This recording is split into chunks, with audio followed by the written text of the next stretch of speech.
Vamos começar. No encontro da aula passada, nós conversávamos acerca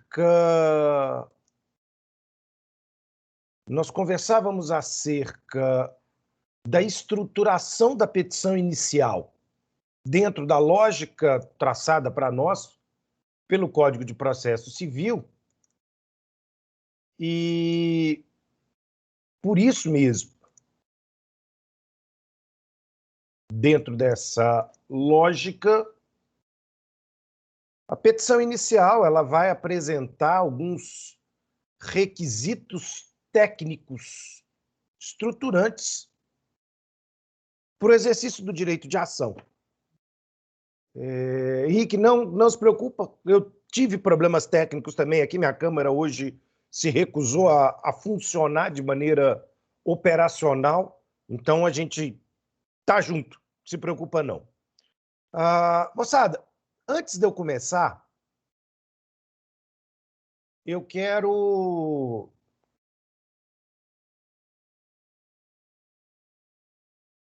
reproduzir aqui um convite que me foi feito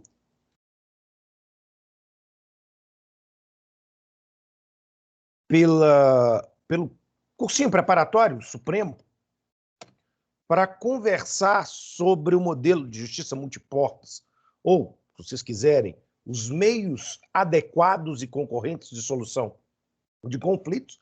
Né? E aí, ontem, foi ao ar uma entrevista de mais ou menos quase 1h30 sobre o tema com a equipe do Supremo Cast, né? Que é o podcast, videocast, enfim, que o pessoal do cursinho tem, que é um negócio muito bacana e um bate-papo de alto nível.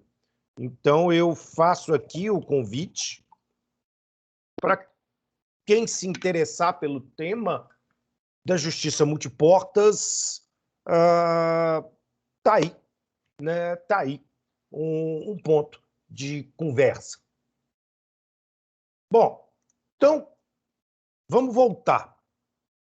Na estruturação técnica da petição inicial, enquanto modalidade de exercício do direito de ação, estabelecido pela própria Constituição de 88, uma série de requisitos precisam ser cumpridos.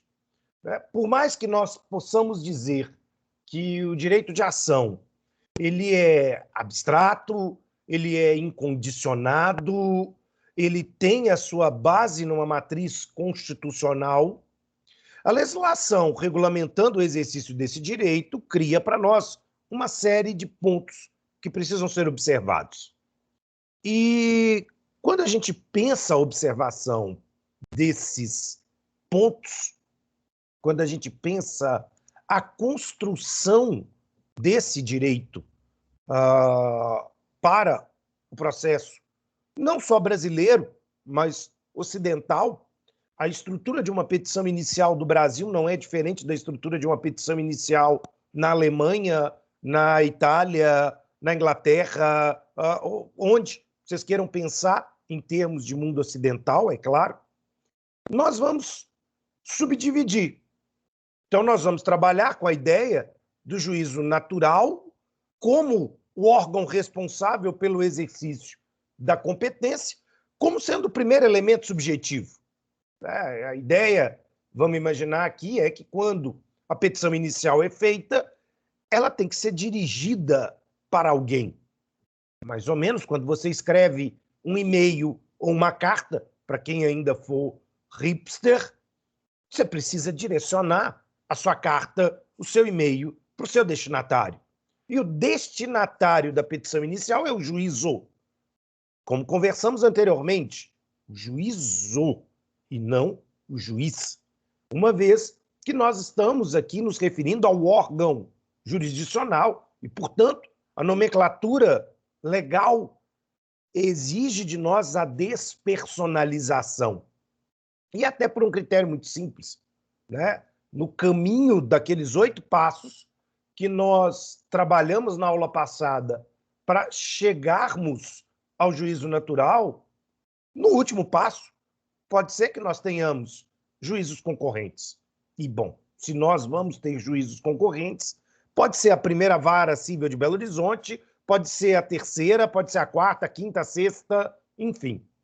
Né? Se nós estamos diante de uma situação onde há uma pluralidade de juízos especializados naquela mesma matéria, conforme delimitado pela lei de organização judiciária de cada estado, ok.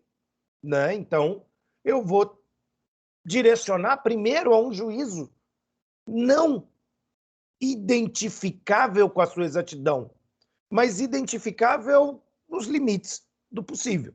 Né? Então, a sua petição dirá para o juízo cível da comarca de Belo Horizonte, ou para um juízo cível da comarca de Belo Horizonte.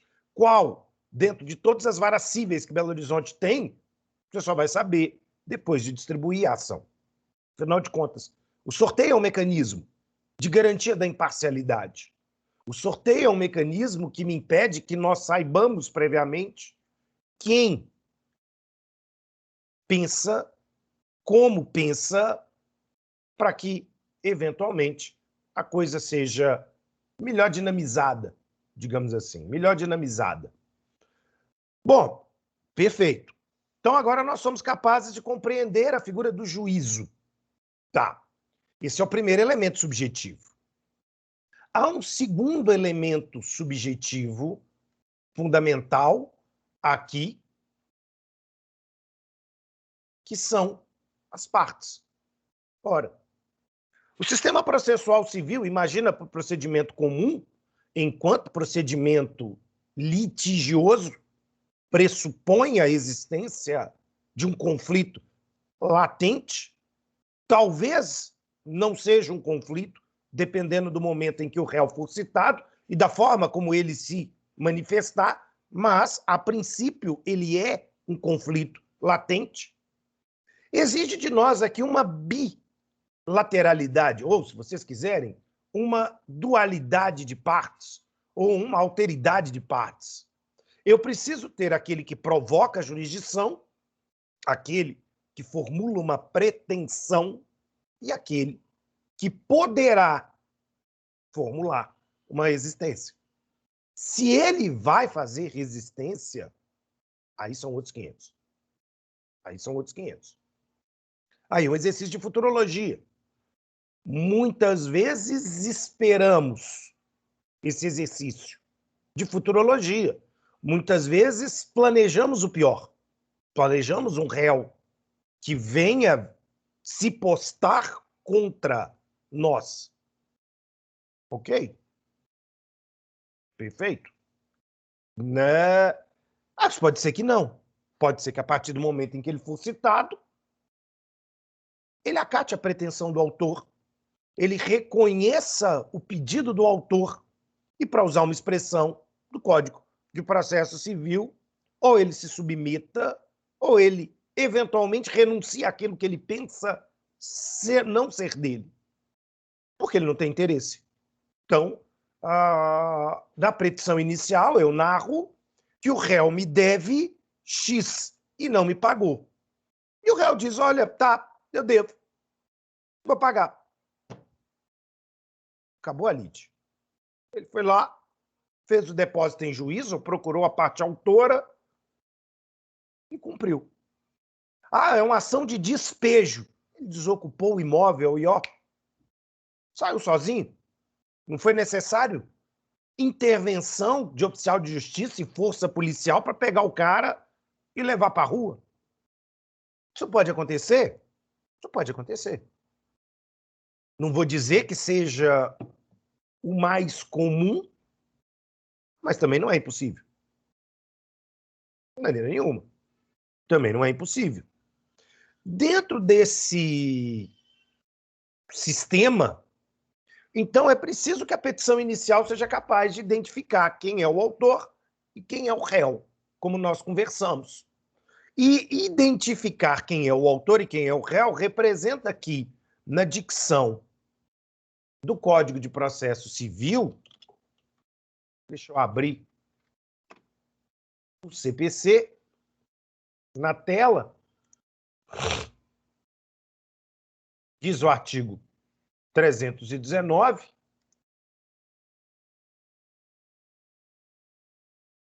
a exigência de eu indicar nomes, prenomes, estado civil, existência de união estável, profissão, CPF, ou CNPJ, no caso de pessoa jurídica, o endereço eletrônico, o domicílio, a residência, bom, enfim, né?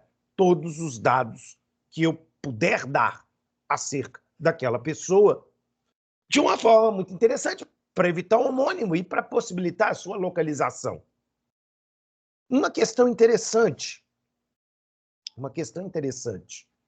que precisa ser lembrado para vocês é que uma vez que nós somos parte dentro de uma demanda na lógica do processamento eletrônico, do PJE, os nossos dados estão no banco de dados do CNJ.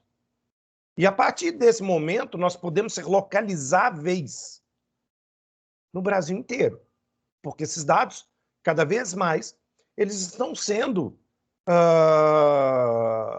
vamos dizer, compartilhados dentro da estrutura do processo eletrônico. E da mesma forma, a estrutura do CNJ tem acesso a um banco de dados nos cartórios, tem acesso a um banco de dados na Receita Federal, tem acesso a um banco de dados nos respectivos cadastros estaduais e municipais, de modo que cada vez mais, juntas comerciais, a coisa se mistura, né? Quando a gente pensa na possibilidade de localização de alguém na sistemática do processo eletrônico,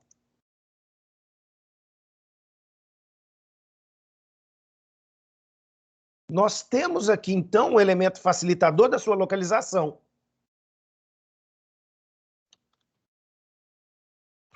Quando eu for distribuir uma nova ação, olha só, um novo processo, vamos imaginar aqui qualquer coisa na comarca de Belo Horizonte, dentro do procedimento comum que nos toca, então, procedimento comum cível, né? Não é um procedimento especial, não é uma ação de despejo, não é reintegração de posse, não é uma dissolução de sociedade, não é uma falência, não é... É o resto, é o residual, o que é muito. Nós vamos ter aqui, né, a capacidade de identificar essa matéria, mas isso aqui não é o que me importa é isso, né? Eu tenho que preencher esses dados. Então, eu vou preencher aqui quem é a parte.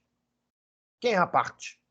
Né? E o próprio sistema cria aqui um elemento, a princípio, vinculativo, porque se eu estou preenchendo os dados do autor, eu sei quem é o autor. Porque o autor é meu cliente. Então, eu tenho como pedir identidade, comprovante de endereço, CPF, eu tenho como pedir tudo dele. Né? Vamos imaginar aqui que, então, eu sou a parte autora. Apenas para demonstrar. Ele vai me pensar. E aí, de uma maneira muito interessante, ele já pega os dados que ele dispõe sobre mim no sistema. Então, olha que coisa curiosa, eu já estou cadastrado.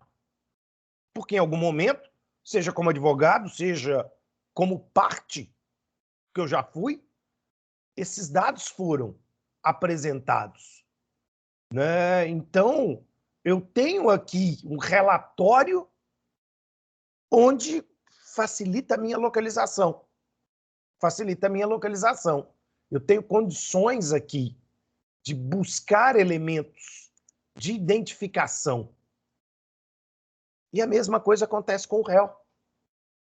De uma maneira muito interessante. Então, eu vou vir aqui e vinculo a parte.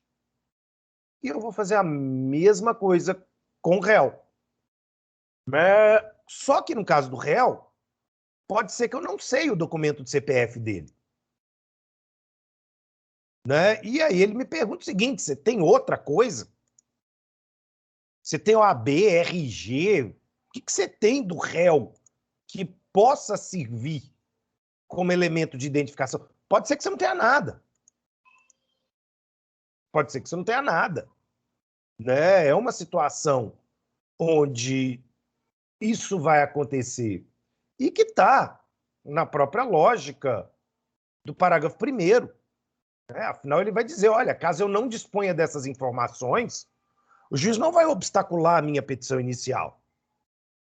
E eu, autor, posso requerer que o juízo providencie diligências para localização. Use desse banco de dados junto a bancos, junto a empresas de telefonia, energia elétrica, a água, enfim, né?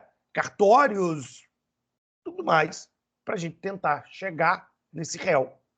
Né? Então, o juiz não vai indeferir a minha petição inicial se faltarem os dados. Mas eu tenho que dar um início de alguma coisa. Né? Eu tenho que dar um início de informação para a gente poder começar a correr atrás dessa pessoa. E dessa forma, basicamente, nós teremos aqui o autor e o réu dentro da estrutura da petição. O ponto interessante e que cabe uma observação é que, às vezes, nós podemos estar diante de uma figura interessante que é a acumulação subjetiva, ou também chamada litisconsórcio, que é o fenômeno no qual eu tenho mais de um autor ou mais de um réu dentro da sistemática processual. E aqui é interessante porque eu posso ter, primeira categoria, um litisconsórcio ativo, se eu tiver mais de um autor. Eu posso ter um litisconsórcio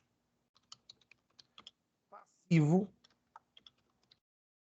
se eu tiver mais de um réu. Primeira classificação.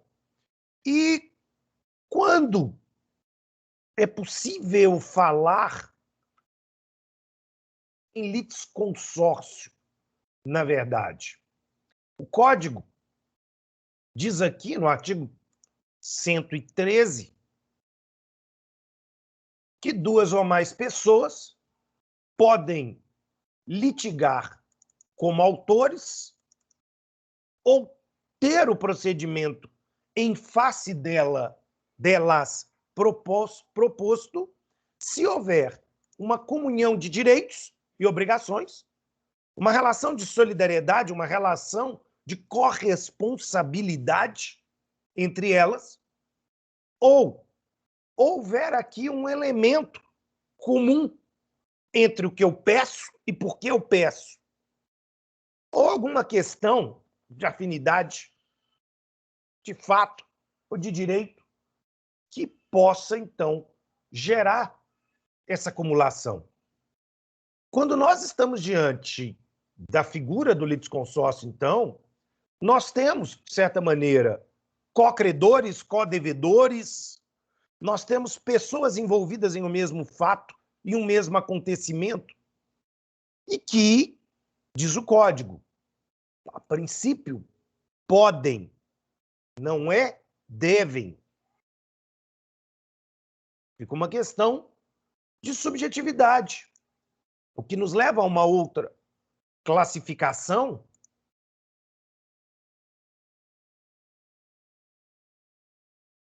quanto o litisconsórcio ser facultativo, então, é uma opção aqui, essa coparticipação no mesmo procedimento, ou esse litisconsórcio será chamado de necessário quando é obrigatória a participação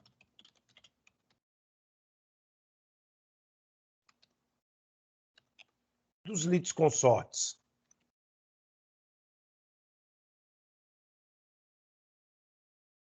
Né? Então, aqui na situação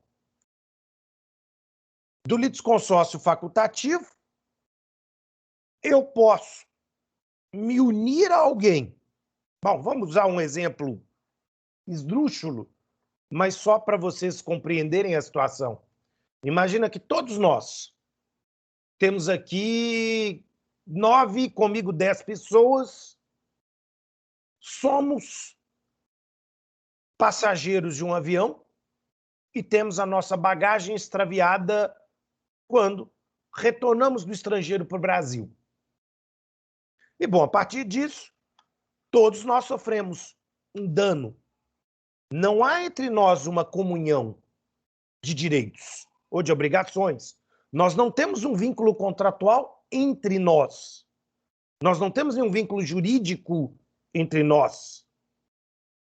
Mas nós temos uma questão de fato comum. Todos pegamos o mesmo voo, todos sofremos extravio de bagagem.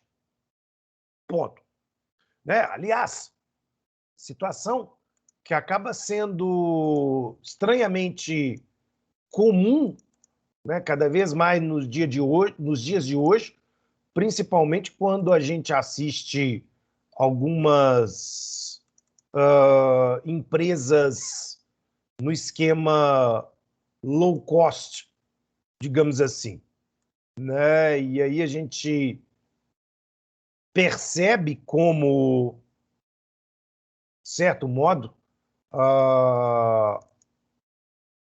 se banaliza o extravio de bagagens, né, pelas nossas companhias aéreas de uma forma assustadora.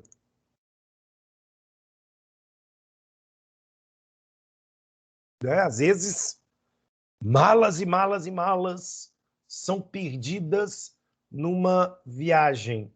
Né? Malas e malas e malas são perdidas numa viagem. E sim, isto é uma cadeira de um tetraplégico que foi extraviada pela Gol. Né?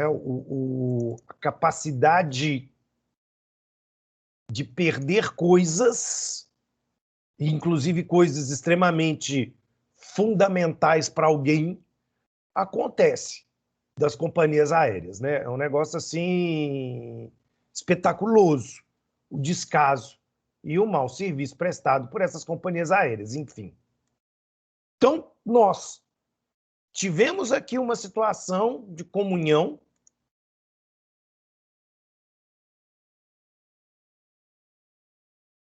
porque passamos pelo mesmo fato. Tivemos nossas malas extraviadas. Nós temos a opção, nos unir e, em um mesmo procedimento, processar a companhia aérea. Ou cada um pode optar por processar sozinho a companhia aérea. Às vezes é um fenômeno interessante, porque essa opção... Essa opção ela pode representar uma união de forças importantes. Né? Então, dentro desse conceito, a facultatividade pode ser uma estratégia processual interessante. Agora, eu tenho casos em que o CPC diz é obrigatório a participação dos litisconsortes. Ora, é obrigatório porque, nesse caso, diz o artigo 115, os efeitos da sentença não podem atingir aquele que não participou do processo. Bom, imagina a ideia de que o procedimento, né, ele só pode produzir efeitos para quem foi parte e, portanto, para quem foi citado no processo, o que significa, na interpretação do artigo 114, que só existe litisconsórcio necessário passivo, né? Isso é uma observação interessante. Todo litisconsórcio necessário ele é passivo, porque ninguém, em razão da natureza abstrata e incondicionada do direito de ação, é obrigado a processar com alguém alguma demanda. Eu posso fazê-lo sem a participação, né? Mas no caso do litisconsórcio necessário, essa coincidência com o litisconsórcio passivo acima, né? Algumas pessoas, se não forem todas processadas, não podem sofrer os efeitos da sentença. Dois exemplos. Imaginem aqui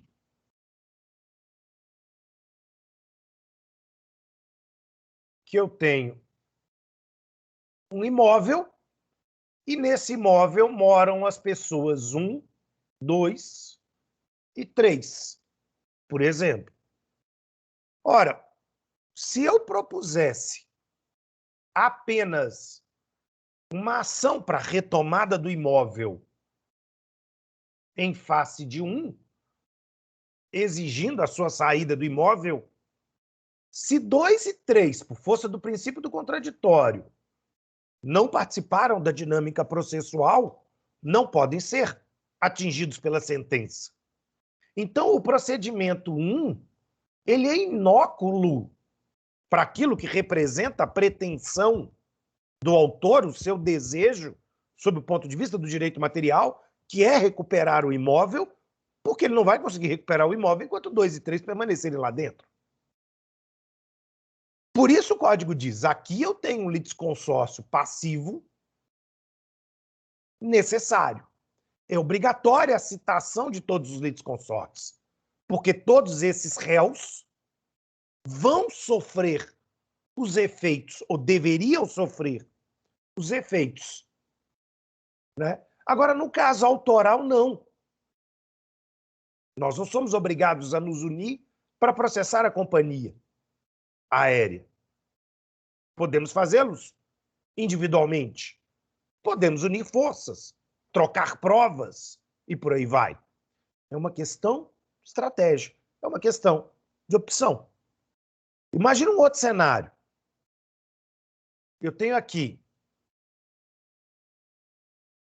uma sociedade empresária, uma LTDA. E essa LTDA, ela tem aqui os sócios 1, 2 e 3.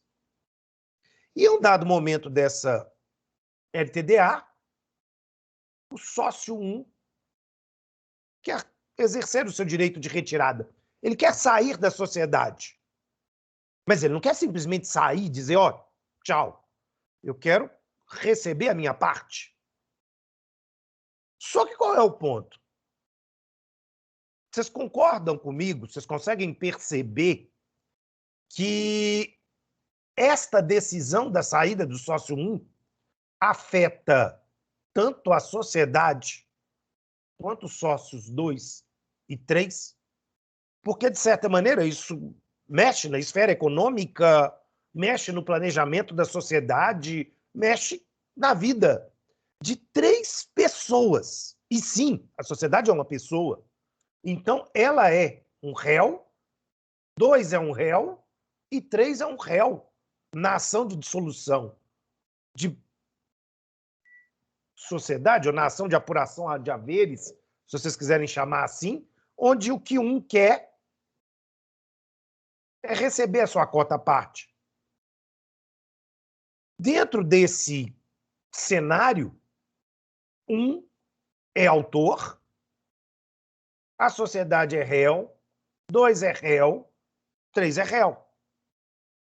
Mesma coisa, se vocês quiserem pensar, uma situação em que o Ministério Público propõe uma demanda para anular, não é divórcio, anular um casamento.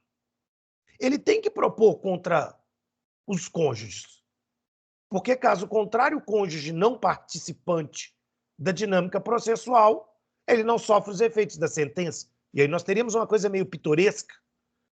Um que foi citado será considerado com o casamento anulado, volta para o estado civil de solteiro, e o outro, ele é casado com quem? Com a alma penada? Quer dizer, como é que isso seria explicável? Não tem lógica, não tem sentido essa forma de lidar com a questão. Então, o litisconsórcio facultativo abre a opção, e aí isso pode ser tanto para o autor quanto para o réu.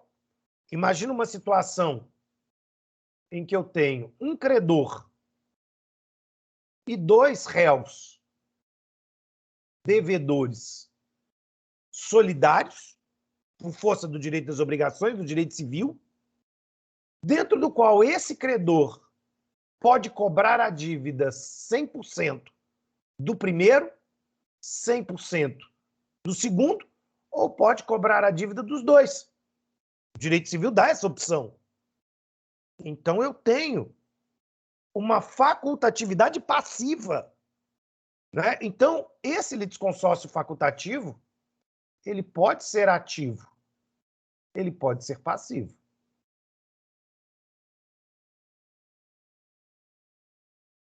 Até aqui, tudo tranquilo? Pessoal, tem como explicar de novo essa parte última aí, que a opção ele pode ser ativo ou passivo? Eu não entendi. Perfeitamente, Maria Eduarda. Olha só, o que eu estou dizendo é, quando nós estamos diante da categoria do litisconsórcio facultativo, ele será assim definido se cabe ao autor, nesse exemplo meu, o credor C, escolher se ele quer formar ou não o litisconsórcio. Se ele quer processar D1 e D2 ao mesmo tempo, ou se ele vai optar por processar apenas D1 ou por processar apenas D2. É uma opção. Isso não está ligado com direito processual. Isso está ligado com direito material. Isso está ligado com o direito das obrigações.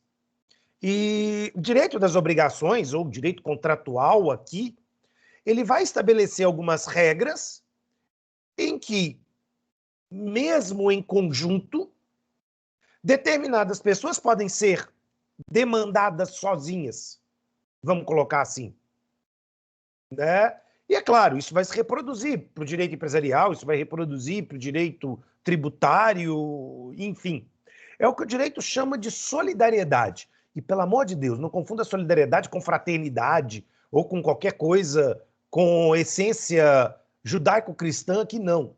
A solidariedade é um termo técnico do direito das obrigações que vai designar aqui a possibilidade de voltar o meu desejo de pagamento para mais de uma pessoa ou não. Imagina uma relação muito comum de aluguel, onde eu tenho aqui o locador, dono do imóvel, ele loca o imóvel para o inquilino, o locatário, mas esse locatário, ele tem um fiador.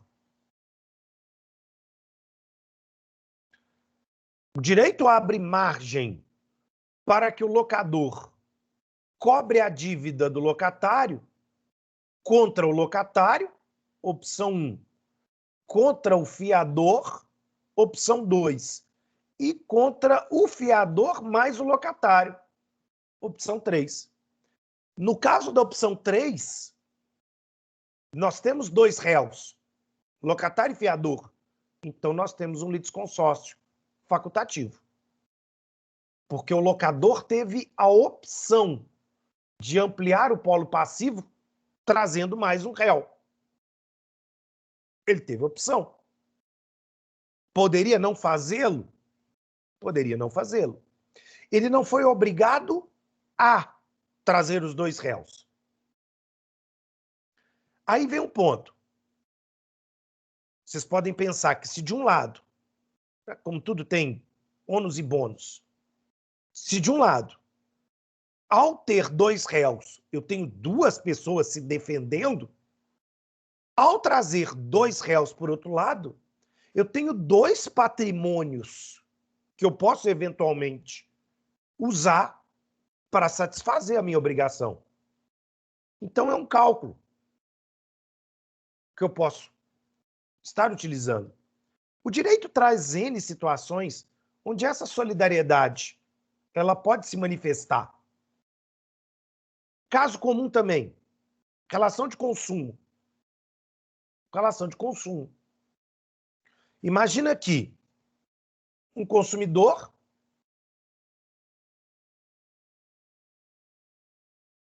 ele compra uma televisão da marca Sony, sei lá, as Casas Bahia.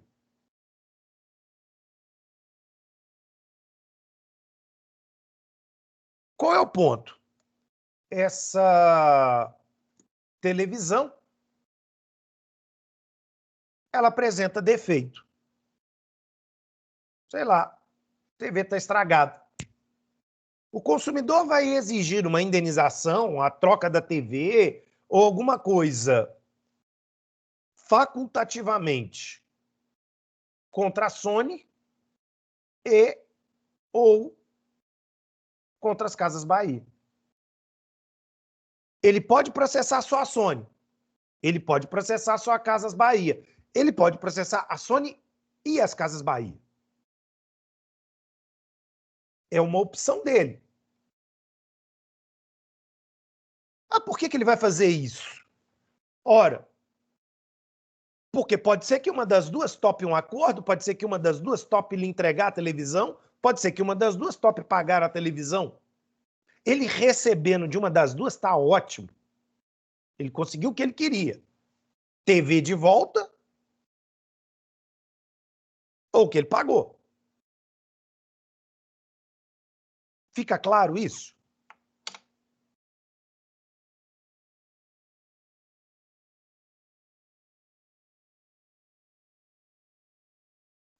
Fica assim. Sério mesmo? Dúvida, gente?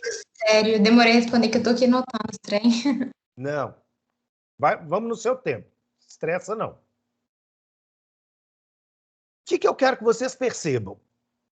Eu só posso classificar uma dinâmica processual com mais de um autor e ou mais de um réu analisando o caso concreto. O caso concreto que me foi apresentado. Porque é o caso concreto que vai definir essas características. Mas nós temos outras definições. Uma outra definição, vamos chamá-la de 3, é uma definição com relação aos efeitos da sentença para com os litisconsortes. E aí eu vou falar em litisconsórcio simples, se é possível que cada litisconsorte receba um conteúdo diferente da decisão e ele vai ser chamado de litisconsórcio unitário quando todos devem receber uma decisão uniforme.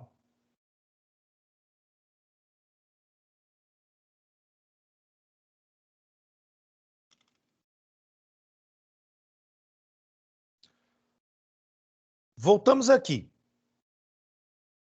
Né? Vamos imaginar uma situação como a situação do extravio de bagagem nosso.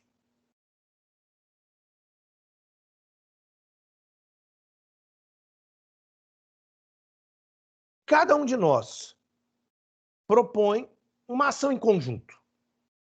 Né? Então, vamos imaginar aqui nesse nosso exemplo. Eu mais o Luigi mais a Paula mais, sei lá, a Heloísa mais o Henrique, propusemos todos numa mesma ação contra, sei lá, a companhia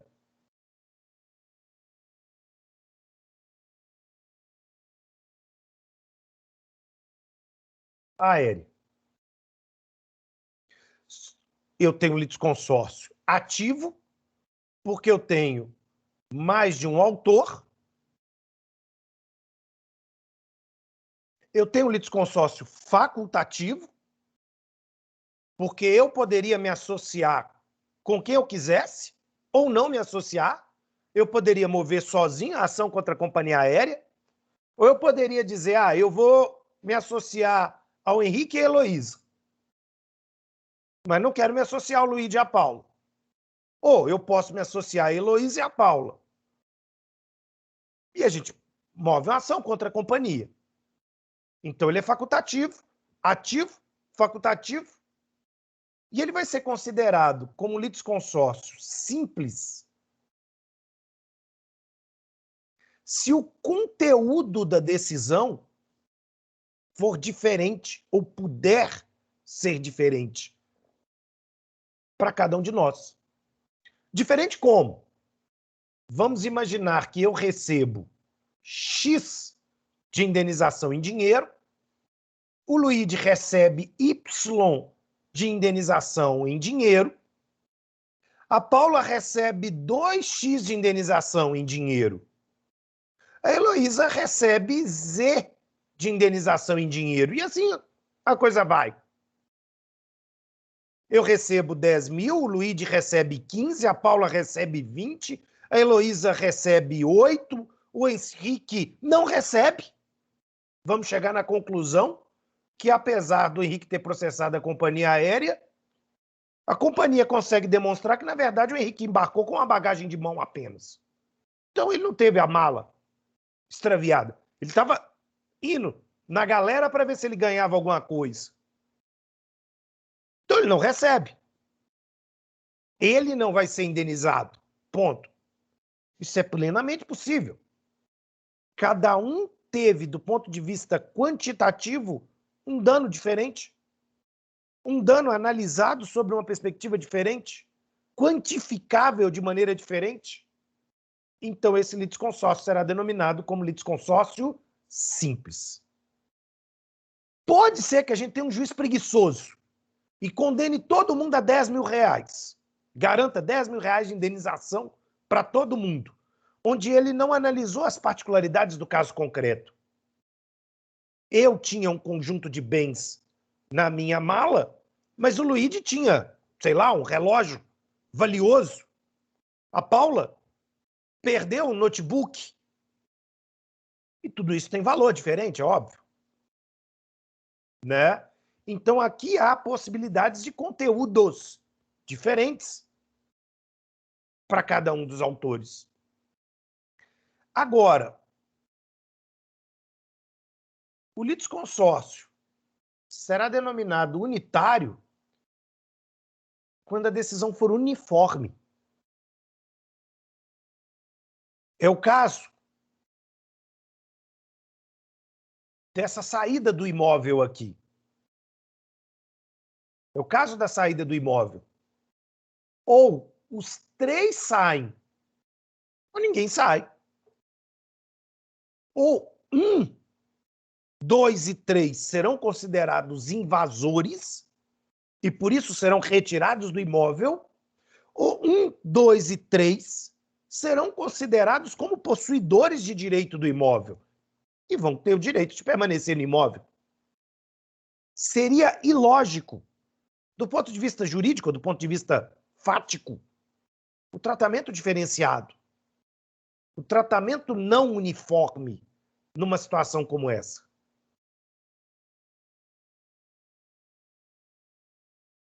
Fica claro? Ou não?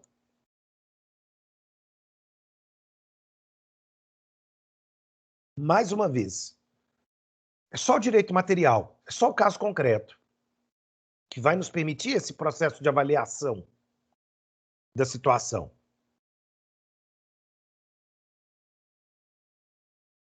Perfeito? E eu vou ter uma última categoria. Uma categoria 4, que vai avaliar ou classificar o litisconsórcio pelo momento da sua formação. Eu terei um litisconsórcio inicial, ou também chamado de anterior, e a pluralidade de partes presente desde o momento de formação do procedimento. A petição inicial traz 2 réus. A petição inicial traz 2 autores. Então, ele é denominado de inicial ou anterior. E eu tenho uma situação de litisconsórcio posterior, ou também chamado de ulterior, quando o acréscimo de partes ocorre no curso do processo.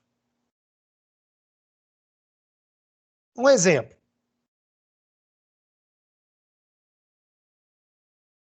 Eu tenho,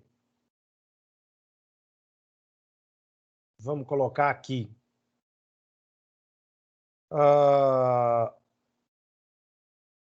José. O José tinha o filho 1, o filho 2 e o filho 3. E o José, bom, por uma fatalidade do destino, faleceu, morreu. Bom, os 3 filhos vão propor um inventário. Então, eu vou ter um inventário com 3 autores, mas qual é o problema? Ninguém sabia de um 4º filho que José tinha. E aí, depois de proposto esse inventário pelos 3, esse 4º filho aparece no processo e diz assim: ô, também é meu pai, também sou filho, quero participar. Ele não foi chamado porque ninguém sabia que ele existia. Né? Ninguém conhecia essa situação. Então, é um fato novo, que ocorre após a petição inicial. Não estou dizendo que 1, 2 e 3 tentaram passar a perna em 4. Eles nem poderiam imaginar que 4 existia. Situação 2. Eu tenho uma empresa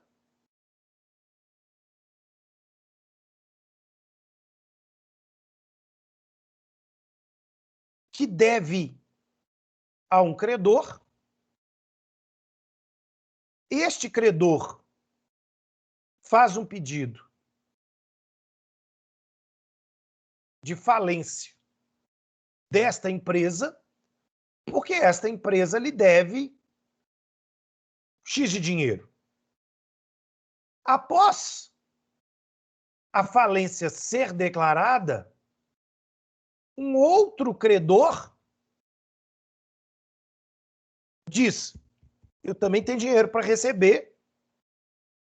Um outro credor também tem dinheiro para receber,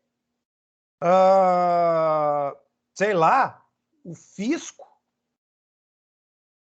também tem dinheiro para receber. E aí vai juntando esse povo. Tem uma situação de litisconsórcio ulterior. Todos são credores. Mas alguém ficou esperando alguém pedir falência. Esse puxou à frente, eles pegam carona e se unem na ação posteriormente.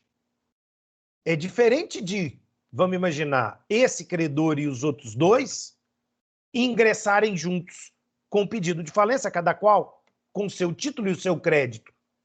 Aí eles seriam chamados de inicial. Aí eles seriam iniciais.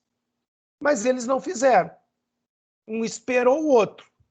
Então ele vai ser chamado de posterior. A formação acontece em um outro momento do processo, não no seu início.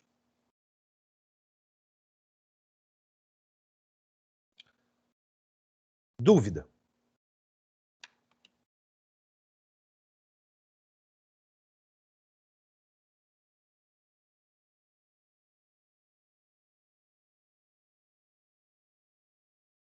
Então, olha só, né? Eu posso compreender o fenômeno do litisconsórcio a partir de múltiplas classificações. Eu vou compartilhar com vocês essa imagem.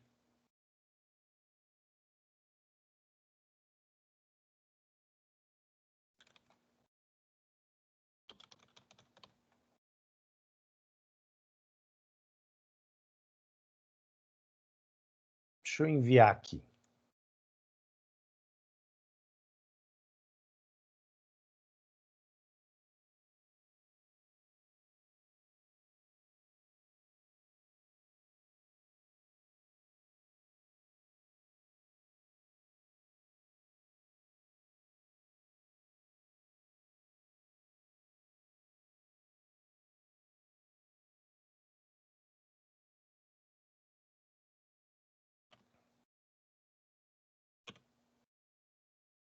Que aí vocês têm esse quadro.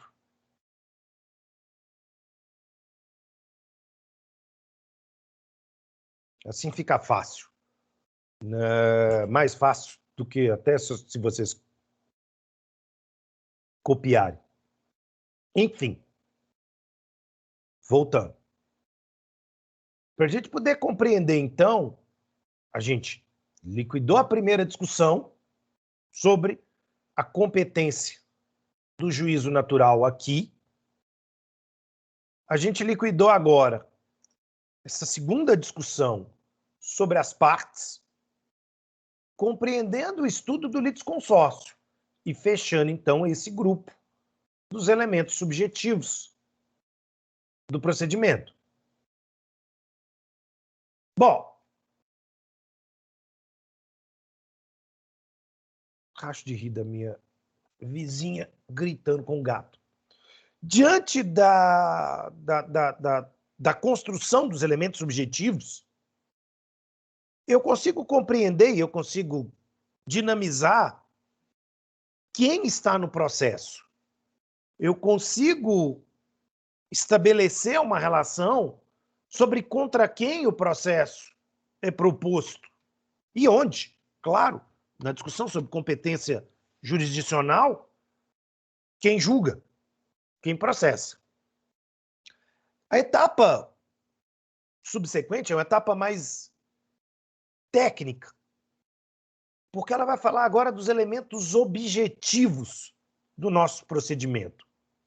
E o primeiro objetivo é a causa de pedir. Toda petição inicial tem que trazer a chamada causa de pedir, sob pena dela ser considerada maculada de um vício processual denominado inépcia. A causa de pedir, ela representa um relato amarrado, concatenado, os processualistas italianos diziam consubstanciado, entre fatos e normas. Eu conto uma história. Eu conto que eu peguei um dinheiro emprestado com o Pedro no dia tal e que o Pedro ficou de me pagar no dia Y, mas não pagou. Eu conto que eu tentei cobrar o Pedro, mas o Pedro não quis me atender e que agora eu estou indo ao Poder Judiciário cobrar a dívida. Ponto. Trouxe os fatos. Ou, se a gente quiser voltar para a nossa novela, né, que nós estávamos embarcando de volta para o Brasil no voo 00 bolinha 0 da companhia aérea, sei lá, Nuvem Cor-de-Rosa, vindo de Dubai para o Brasil, quando descemos no aeroporto de Guarulhos e descobrimos que a nossa bagagem não veio. Ponto.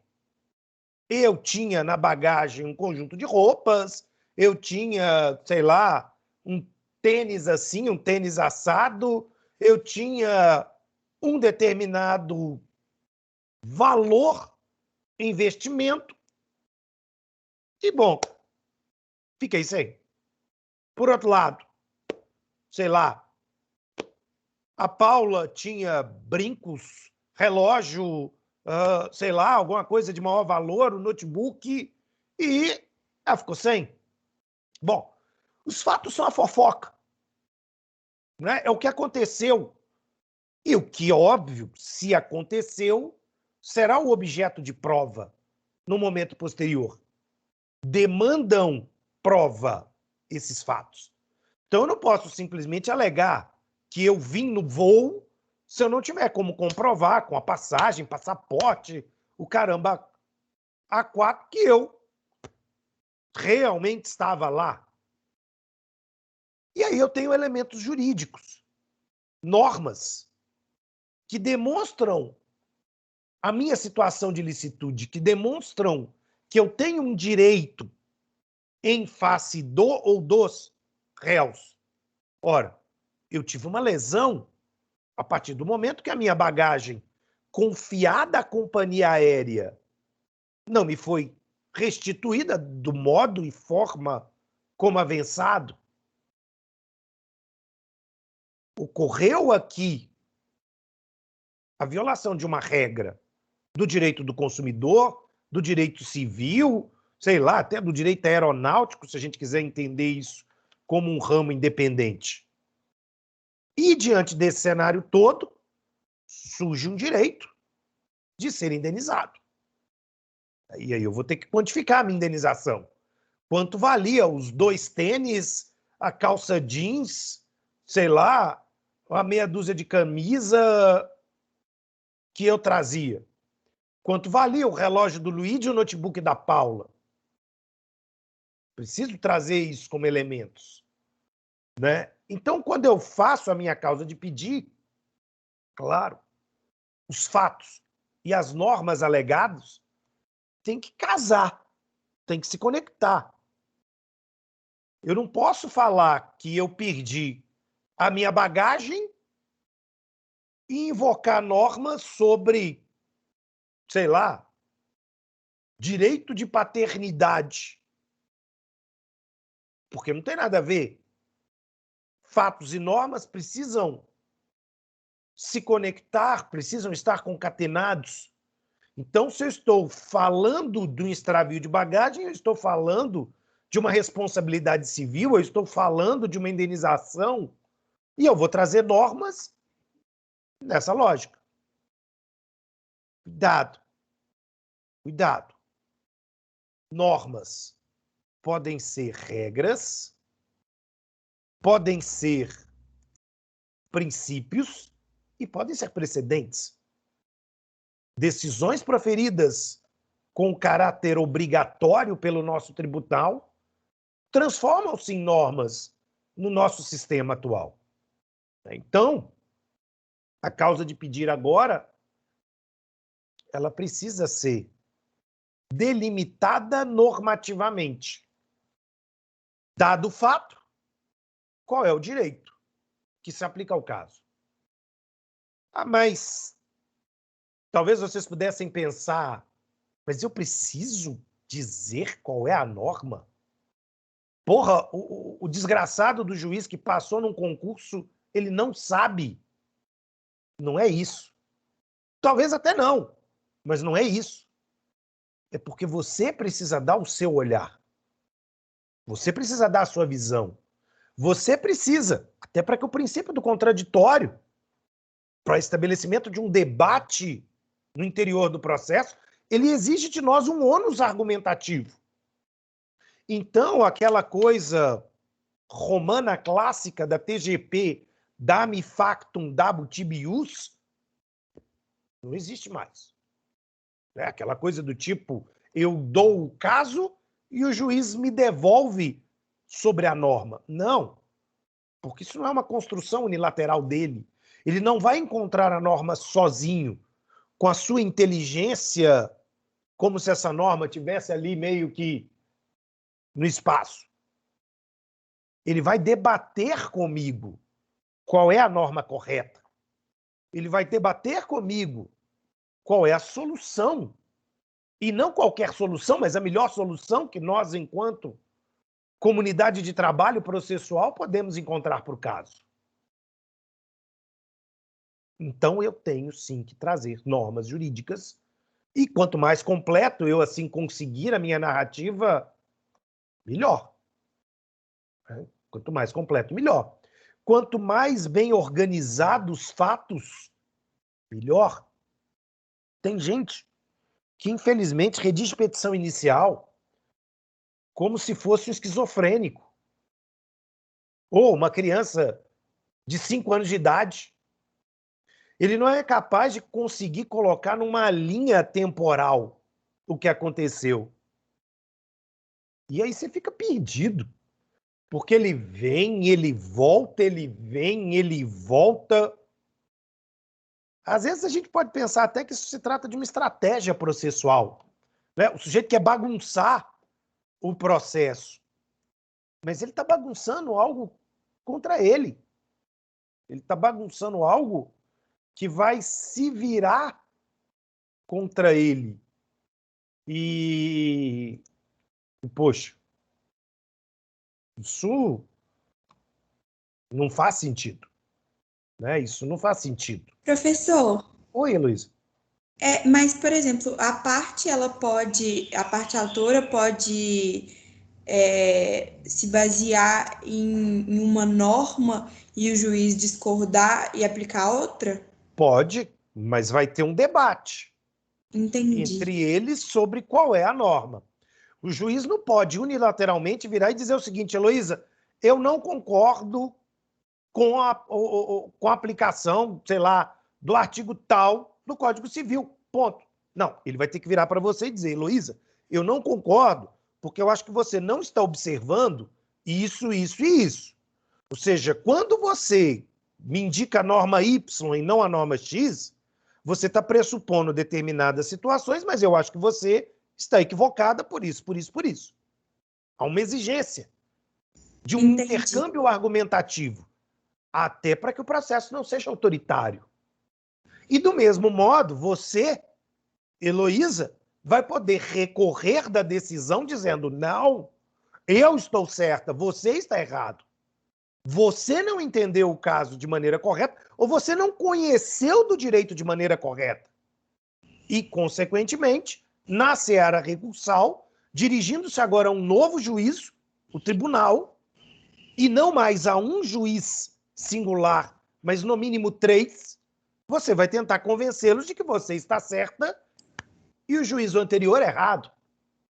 Da mesma forma que o réu vai estar também trazendo a sua versão.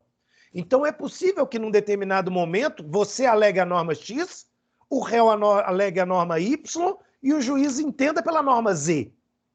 Mas o juiz tem que explicar para os dois porque ele diverge, ou, se o juiz concorda com você e discorda do réu, vai ter que explicar para o réu por que ele concorda com você e discorda dele, réu. Entendi, professor. Obrigada. E só mais uma coisa. Você falou no comecinho sobre a causa de pedir, que se ela pode ser nula. E aí você falou uma palavra específica. Qual que foi? Inépcia. Ah, tá. Obrigada. Tá? A inépcia é um vício processual que identifica, entre outras coisas, ou um defeito, ou uma insuficiência, ou a total ausência da causa de pedir.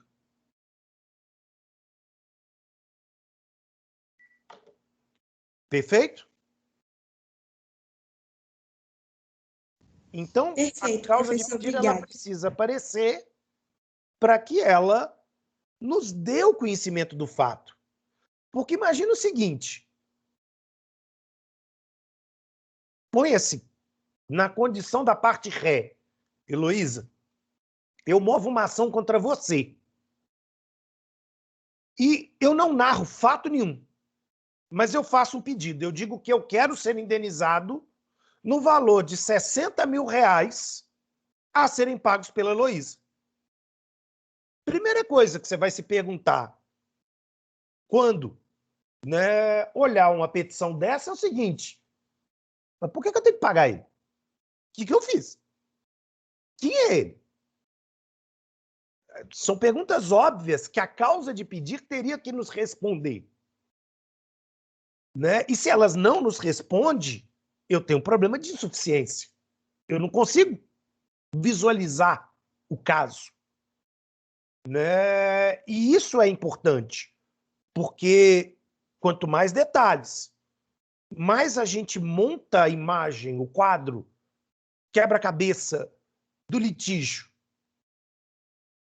Porque, às vezes, a causa de pedir ela vem deficitária. Ela vem deficitária. Vou dar um exemplo. Ontem, saiu uma sentença num caso, né, de um cliente meu. Meu cliente é uma editora, por isso produz livros. Mas ela produz 2 tipos de livro. Livro de papel e e-book. Qual é o problema? Um cliente processou a editora dizendo que ele comprou um livro, mas o livro não chegou para ele. Só que ele esqueceu de contar que ele comprou um e-book. Ele não comprou um livro físico. A causa de pedir veio pelas metades. Talvez não por ignorância. Talvez por safadeza mesmo. Né? Mas quer dizer, ele comprou, foi um e-book. A editora encaminhou o link para download do livro e ele nunca fez o download. Produto entregue pela via virtual.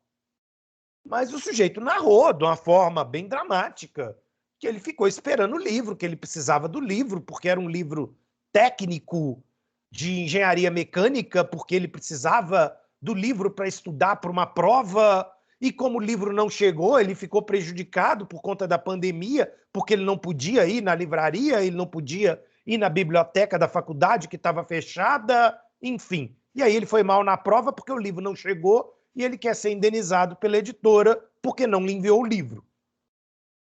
Bom, só que ele não contou tudo. A editora cumpriu com o programado. O link foi dado. Agora, se eu quisesse comprar o livro físico, tivesse comprado o livro físico. Né? Pode ser que ele tenha sido desatento, pode ser, né? Mas o produto foi entregue. E a causa de pedir sai. Atrapalhada no meio dessa narrativa. À medida que o processo ouve o réu, a empresa, minha cliente, apresenta o contrato e diz aqui, ó, tá aqui a nota fiscal. Ele clicou e pediu o e-book. O e-book foi enviado via link no e-mail a tantas horas do dia tal, ponto. Logo depois da compra, veio, pá, né? Baixa aqui. Agora, você não comprou, você não baixou, não há uma situação de norma que proteja esse comprador desatento. Não há. Né? Não tem nada errado com a conduta da editora, já que ela oferta os dois produtos. É a questão de atenção. Mas, enfim, né? Tem gente que adora transferir a culpa e a responsabilidade dos erros para outra pessoa. Heloísa, na verdade, isso não seria tanto um vício de processo. Eu diria muito mais que isso tem a ver com o mérito da causa, com o próprio litígio, com o próprio fato de que o pedido, e aí a gente já caminha para a segunda parte, não procede. E o autor não pode ganhar a ação se ele não tiver uma norma jurídica que o proteja. O juiz aqui ele não vai declarar a inépcia da petição inicial. Ele vai julgar o pedido improcedente, ele vai inocentar a editora do dever de pagar a indenização pedida pelo comprador-consumidor. É uma diferença entre, digamos, o mérito e a norma processual. O direito material, o contrato de compra e venda e a questão processual. Mas, sim, de certo modo, na fase saneadora, quando a gente discutir quem tem os ônus de prova, nós vamos perceber que a editora tem condição de fazer prova que vendeu um e-book ao invés de quem vendeu um livro físico.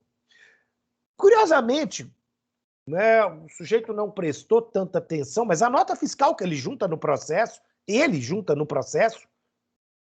já fala em livro eletrônico. Né? Mas não se ateve. Ou, claro, fingiu de bobo para ver se a indenização colava.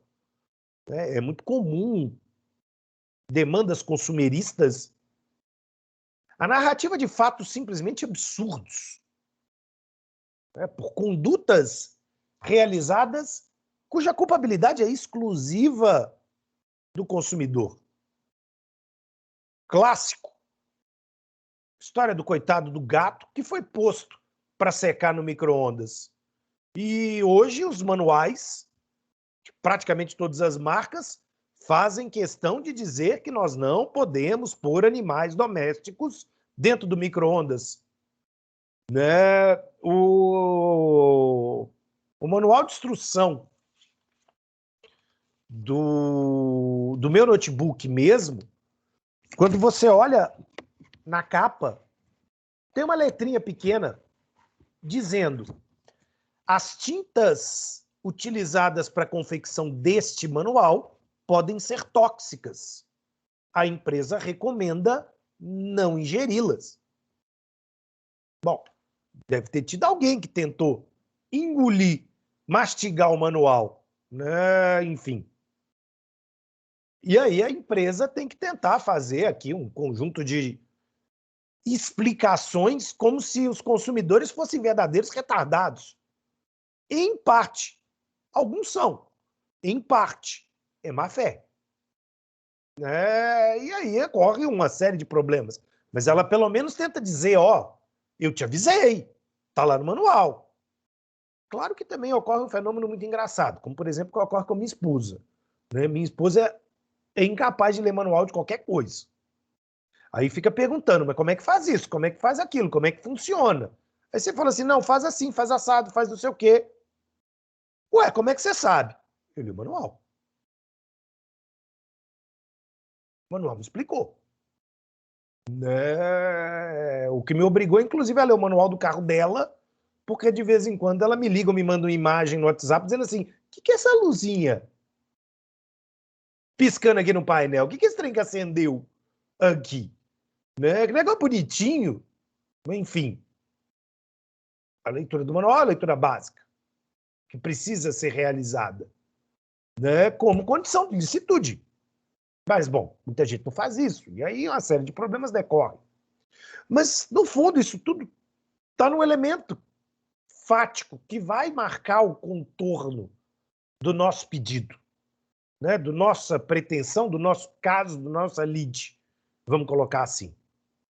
Agora, se de um lado eu estou explicando por que eu quero algo, eu preciso dizer o que eu quero. E aí eu chego no pedido, né? O pedido nada mais é do que a minha pretensão de direito material. O pedido é aquilo que eu quero que seja analisado no momento, e só no momento de dar a sentença. Porque o pedido é o coração do nosso processo. O que eu quero? Uma coisa é o porquê. Eu tive uma mala extraviada. Mas o que eu quero? Eu quero uma indenização. Eu quero uma TV nova. Eu quero, sei lá, A, B, enfim. O que acontece? Quando a gente pensa no pedido, a teoria do processo, ela subdivide o pedido em duas camadas. Um objeto chamado de imediato, que tem a ver com a natureza do meu pedido. A natureza jurídica do meu pedido. Não com a coisa em si, mas com a natureza que a sentença e os efeitos que a sentença vão produzir. E aí a teoria do processo, ela classifica com 5 subespécies o objeto imediato do pedido. Declaratório, constitutivo, condenatório, mandamental e autoexecutivo. São as formas por meio das quais o pedido se manifesta. Explico. Quando eu peço um pedido declaratório, eu quero que algo seja reconhecido como presente ou ausente, do ponto de vista fático.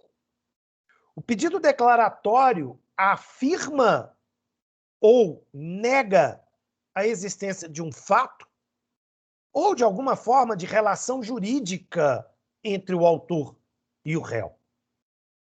Através do pedido declaratório, eu quero que o juiz diga que o réu bateu no meu carro.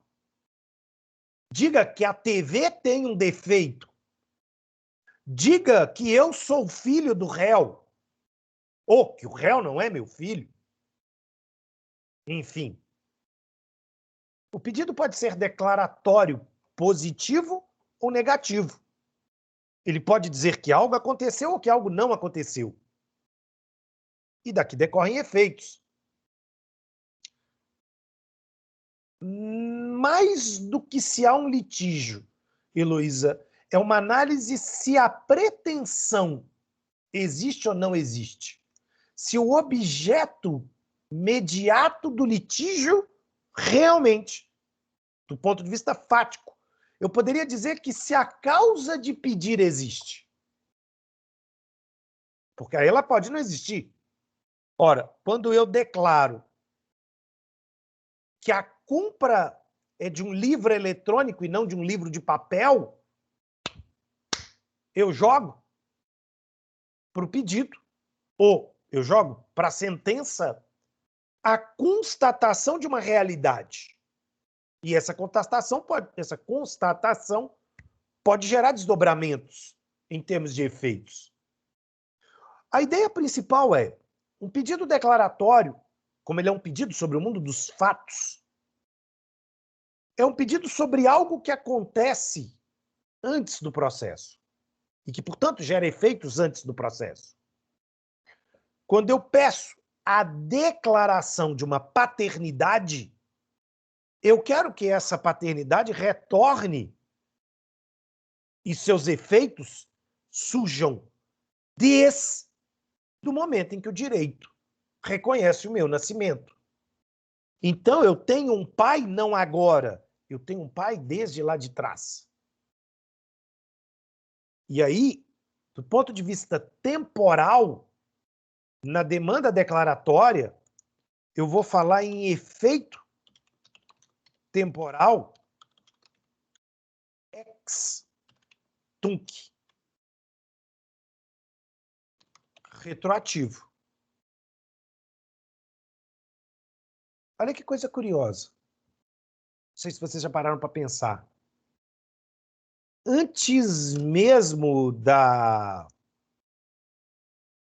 física, digamos,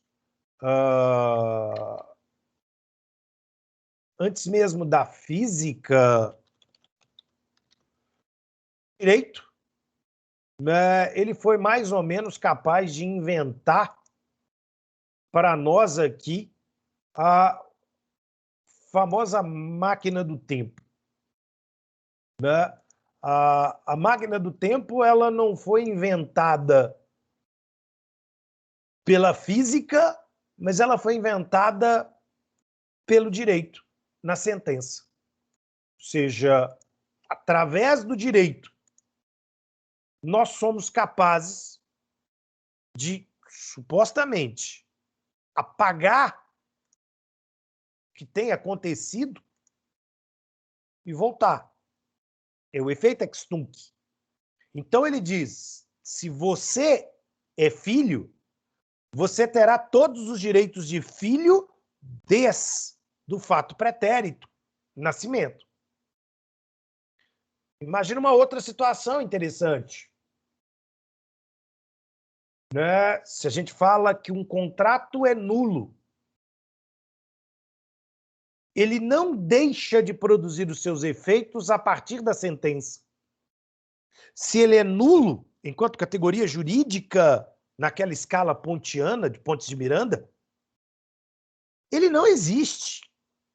Ele terá todos os seus efeitos cancelados, com todas as repercussões, enfim, cancelados. E essa perspectiva é uma perspectiva extremamente interessante para a gente levar em consideração. Né? Então, o direito ele trabalha, quando a gente fala do pedido de natureza declaratória, na possibilidade de voltarmos no tempo. Claro, como produto mental, como ficção jurídica, como efeito patrimonial, né? Não como realidade. Se eu proponho uma demanda de nulidade de casamento, é diferente de propor uma demanda de divórcio. Eu estou dizendo que, então, aquele casamento não fez efeito. E se aquele casamento não fez efeito, o status civilis daquelas pessoas não será de divorciada, será de solteira. Porque, para o direito, você só é solteiro uma vez. Se você contraiu núpcias, daqui para frente você é divorciado ou viúvo. Mas você não volta para solteiro. Solteiro só na rede social. Que fulano diz lá, ô, voltei a ser solteiro. Não, você não volta. A não ser que o casamento seja nulo. E aí, o vício é detectado por um pedido de natureza declaratória. É diferente de um pedido de natureza constitutiva. No pedido de natureza constitutiva, eu quero que os efeitos daquela relação parem, cessem. E, portanto, o efeito temporal é ex nunc. É daqui para frente. Se eu quero a rescisão contratual, eu quero que o contrato termine de produzir efeitos com a sentença. Mas tudo que passou, passou, é válido, existe para o direito. Gerou efeitos.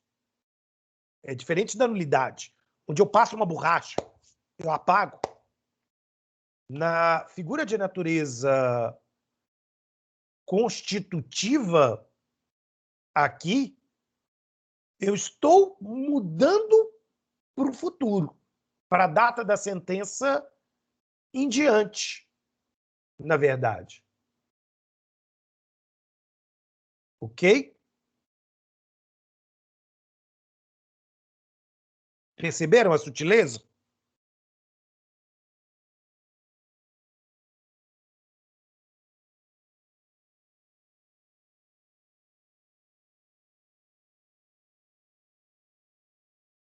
Moçada? Perceberam a sutileza? Sim, Luísa. Vamos de novo. Deixa eu fazer o seguinte, deixa eu voltar ao quadro. Branco. O que eu estou trabalhando com vocês é a seguinte situação. Imagina aqui uma linha do tempo. Quando eu faço um pedido de natureza declaratória,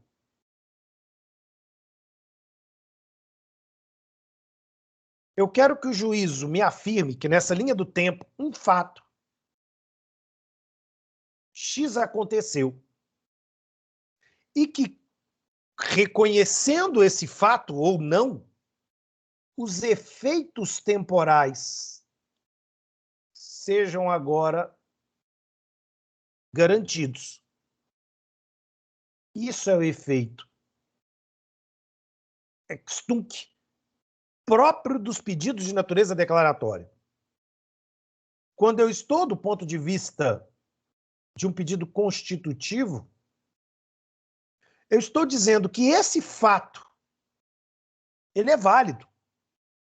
O que eu quero é que os efeitos que esse fato me gera terminem com a sentença aqui, ó, e não mais gerem efeitos no futuro.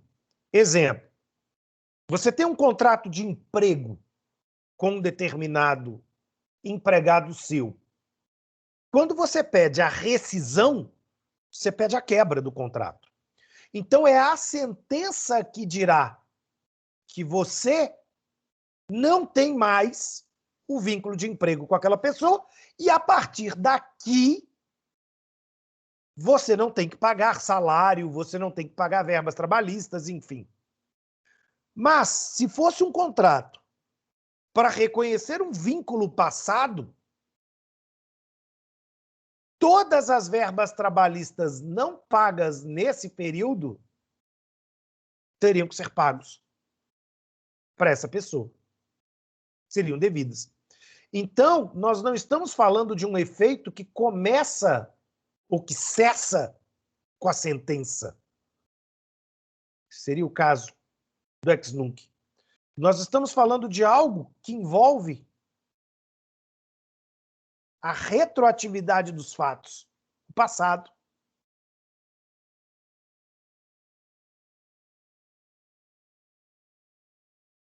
Ficou claro?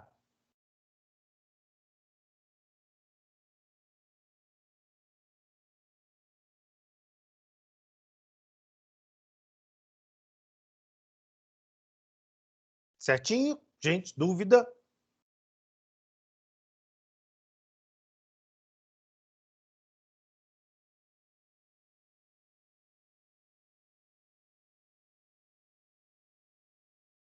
O que eu quero agora chamar a atenção?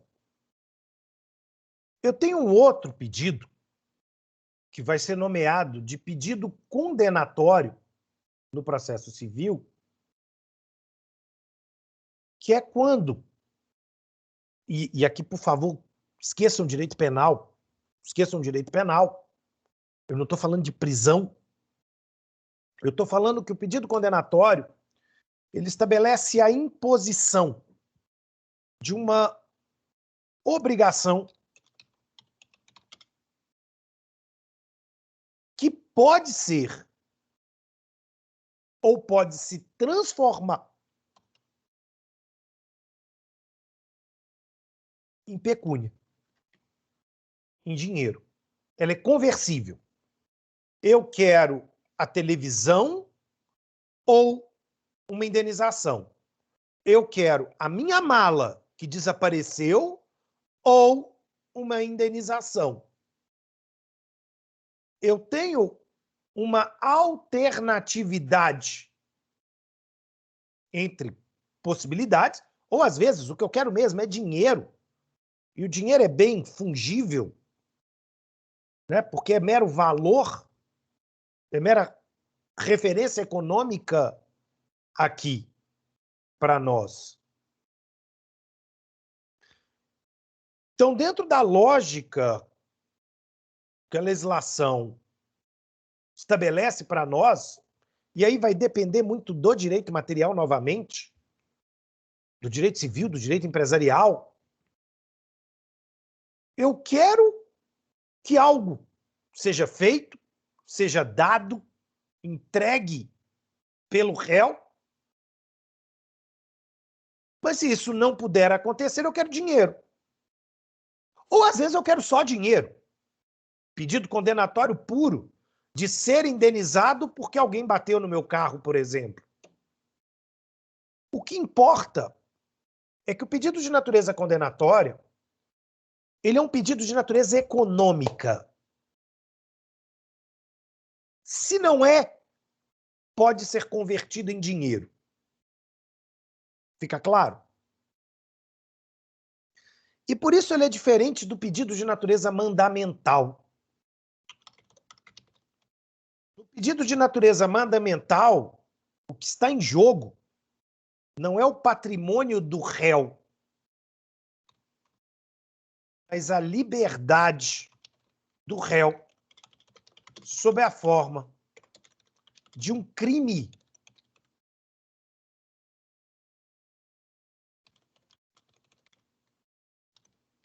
de desobediência de ordem judicial. Quando eu faço um pedido de natureza mandamental, eu estou dizendo para o réu, eu quero que você faça ou me dê algo, e se você não me der, você vai ser preso. Porque não serve dinheiro.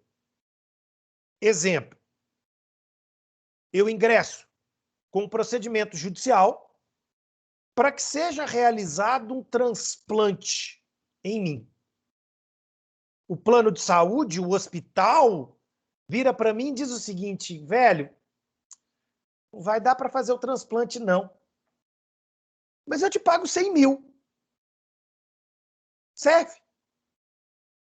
Ou, velho, você está pedindo um transplante de rim, mas de rim a gente não tem, não. Serve pâncreas? Eu não tenho essa opção. Eu não tenho essa plasticidade. Aquela realidade é uma realidade que só admite uma única solução. E aí a esfera patrimonial, por si só, ela não é suficiente para coagir o réu a cumprir o comando da sentença. Então o juiz está dizendo o seguinte, faça a cirurgia ou você vai preso. entregue o medicamento ou você vai preso. Eu não estou te dando opção de pague ou vai preso. Não, eu estou dizendo que você vai preso se você não cumprir o comando da sentença, porque não serve outra coisa, porque não há outra alternativa. O autor vai morrer se ele não fizer o transplante de rim. Não adianta você virar e dizer assim, olha, eu tenho um pâncreas. Como é que eu negocio? Eu não negocio nesse momento. Então, o conteúdo mandamental, ele é um conteúdo onde eu espero uma conduta do réu, mas eu vou puni-lo de maneira diferente se ele não acatar a decisão. Não vai ser no bolso, vai ser na liberdade. Tudo bem que vocês vão dizer para mim que tem gente que se mexer no bolso é pior do que ser preso. O sujeito está disposto a ser preso para não perder dinheiro. Bom, mas aí são outros 500. E eu tenho, para a gente fechar por hoje, um objeto imediato que é o chamado auto executivo. O pedido auto executivo, que me gera uma sentença auto executiva, ele não espera uma conduta por parte do réu. Como no caso do condenatório do mandamental, quem vai realizar a conduta é o judiciário. Exemplo, o despejo. O juiz decreta o despejo. Eu não espero, ou eu não vou multar o réu, ou prender o réu se ele não desocupar o imóvel. Eu vou lá com oficial de justiça e força policial e arranco o réu do imóvel, nem que seja na força. Ou seja, eles metem o pé na porta, pegam o réu e falam assim, vem cá, vá lá para a rua. E eu vou tirando suas coisas aqui e colocando lá na rua. Na rua mesmo. Ponto. Se o réu depois vai arrumar um transporte, ponto. A decisão auto-executiva, ela se autocumpre com os modos que o Poder Judiciário tem para fazer esse cumprimento, que pode incluir até mesmo força policial, para fazer essa retirada do obstáculo, por exemplo. Né? Então, uma decisão auto-executiva, ela, a princípio, não tem conteúdo econômico. E ela também não pode ter conteúdo criminal, porque ela não espera do réu nada. O Poder Judiciário substitui a vontade do réu e cumpre a própria decisão. Perceber a sutileza desses pedidos?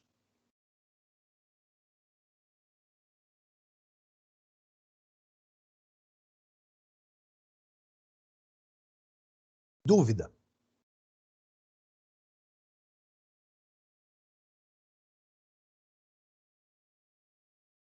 Dúvida?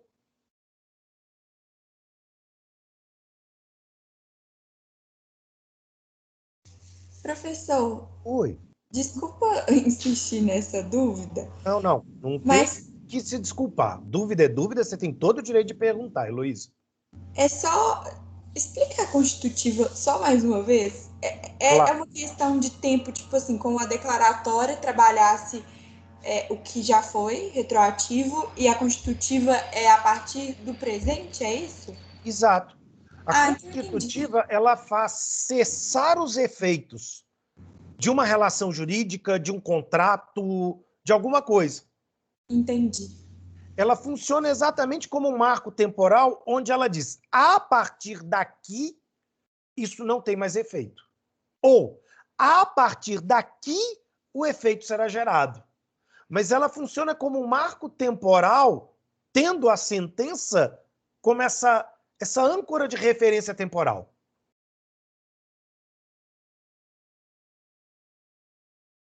Fica claro?